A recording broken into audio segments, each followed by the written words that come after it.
বন্ধুরা, আজ আমি এঁচড় রেজালা করব চিংড়ি মাছ দিয়ে। এই আলুগুলো সেদ্ধ করে নিয়েছি 80%, আর এঁচড়গুলো খুব সুন্দর করে দেখুন সেদ্ধ করে নিয়েছি। নিয়ে এবার হালকা তেল দিয়ে ভেজে নেব। ভাজার জন্য আমি একটু সরষের তেল দিয়ে নিয়েছি। এবার এঁচড় আলু সব একসঙ্গে সামান্য, খুব সামান্য ভাজবো।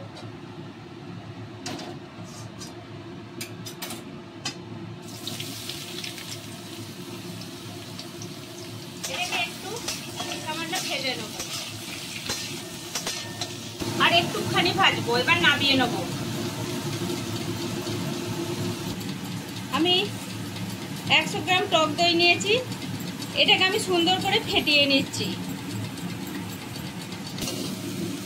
এঁচড়টা ভেজে আমি এবার নামিয়ে নিচ্ছি। এবার চিংড়ি মাছটা ভেজে নেব। তেলটা গরম হোক, আমি চিংড়ি মাছগুলো ভেজে নেব।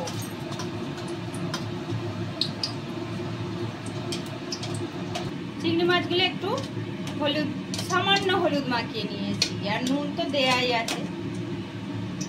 তেলটা গরম হয়ে গেছে, এবার আমি চিংড়ি মাছগুলো দিয়ে দিই।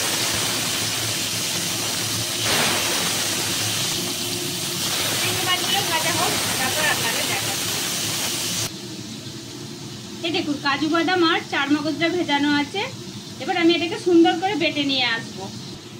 এই দেখুন, আমি এটাকে সুন্দর করে বেটে নিয়ে আসছি। ততক্ষণ চিংড়ি মাছটা ভাজা হোক। একটুখানি জল দিয়ে নিচ্ছি।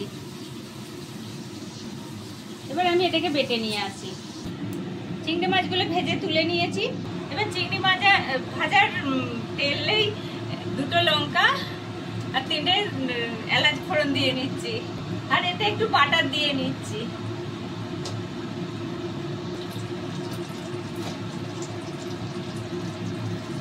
এগুলো একটু হালকা ভাজা হোক, তারপর আমি পেঁয়াজ দেবো। এটা আমার ভাজা হয়ে গেছে। এবার আমি পেঁয়াজটা বেটে নিয়েছি, ওইটা দিয়ে দিচ্ছি।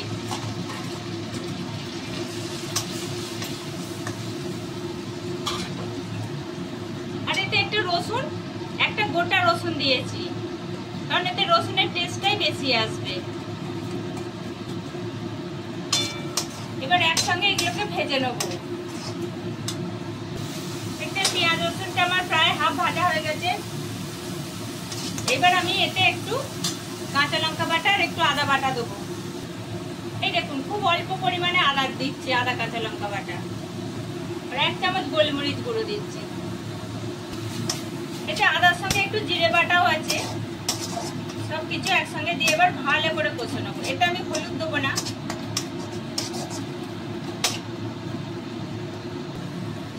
এটা পরিমাণ মতো নুনটা দিয়ে নিচ্ছি। তারপর এবার লো ফ্লেম করে এবার ফেটানো টক দইটা আমি একসঙ্গে কষে নেব। লো ফ্লেম করা আছে আগুনটা, নইলে দইটা কেটে যাবে। এবার আমি ভালো করে দই, পেঁয়াজ, রসুন সব একসঙ্গে কষবো। টকটা ব্যালেন্স করার জন্য আমি এতে 1 চামচ 1.5 চামচ চিনি দিচ্ছি। এবার এটাকে আমি সুন্দর করে কষবো। এই দেখুন, এটা আমার প্রায় কষাই হয়ে গেছে। এবার আমি কাজু বাদাম আর চারমগজ বাটাটা দিয়ে দিচ্ছি। বাটিটা ধুয়ে আমি সামান্য জল দিয়ে নিচ্ছি।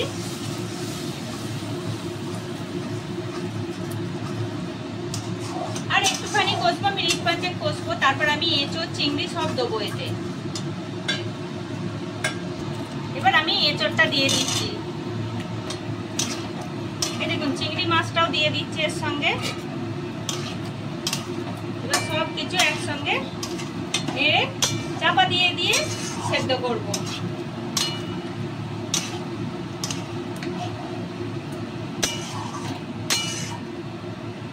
এটা ফ্লেমটা মিডিয়ামে করা আছে।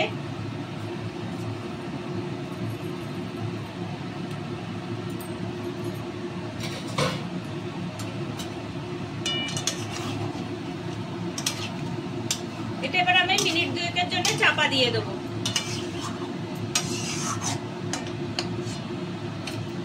চাপা, এই দেখুন, মিনিট 2 আমি এটা চাপা দিয়ে দিলাম।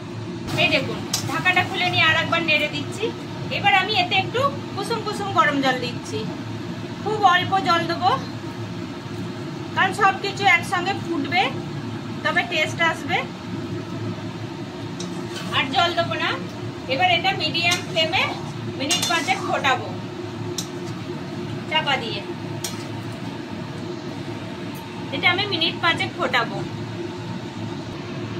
এই দেখুন 5 মিনিট হয়ে গেছে। এবার আমি জিনিসটা নামিয়ে নেবো। এই দেখুন রেডি হয়ে গেছে। এইরকম রাখবো, কারণ ভাত দিয়ে পরোটা দিয়েই খেতে হবে। একটু কাই কাই না রাখলে খেতে ভালো লাগবে না।